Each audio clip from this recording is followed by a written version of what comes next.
పటాన్చెరు నియోజకవర్గం చిట్కుల్ గ్రామంలో వీర వనిత చాకలి ఐలమ్మ జయంతిని పురస్కరించుకొని ఆమె విగ్రహానికి పూలమాలలు వేసి కేక్ కటింగ్ చేసి ఘనంగా జయంతి వేడుకలు నిర్వహించారు.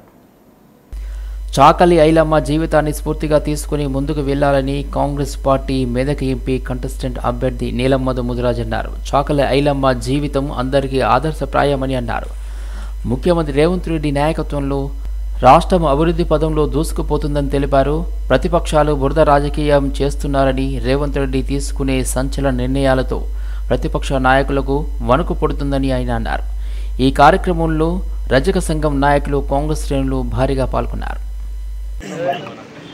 ఈరోజు తెలంగాణ రాష్ట్ర వ్యాప్తంగా చాకలి ఐలమ్మ జయంతి జరుపుకుంటున్నాం.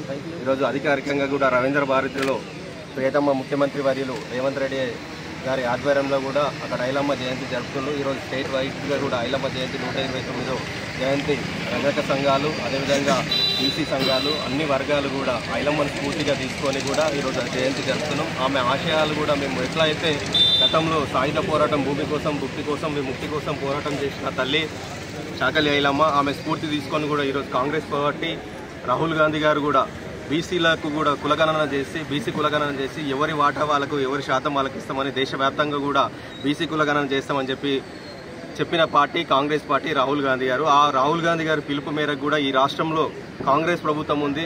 రాష్ట్రంలో ముఖ్యమంత్రి వర్యులు, అదేవిధంగా మంత్రివర్యులు అందరం కూడా కలిసి బీసీ కులగణనకు కూడా అసెంబ్లీలో తీర్మానం చేసినాం. ముందు ఈరోజే చూసినాం పేపర్లో కూడా, మేము మహేష్ గౌడ్ గారు పిసిసి అధ్యక్షులు కూడా చెప్పారు, బీసీ కులగణన కూడా తొందరలోనే 4-5 రోజుల్లోనే గైడ్లైన్స్ ఇస్తామని చెప్పారు. అది సంతోషకరం. ఎందుకంటే రాష్ట్ర ప్రజలకు కూడా, బీసీలకు కూడా చాలా న్యాయం జరుగుతుంది బీసీ కులగణన వల్ల. అదేవిధంగా స్థానిక సంస్థ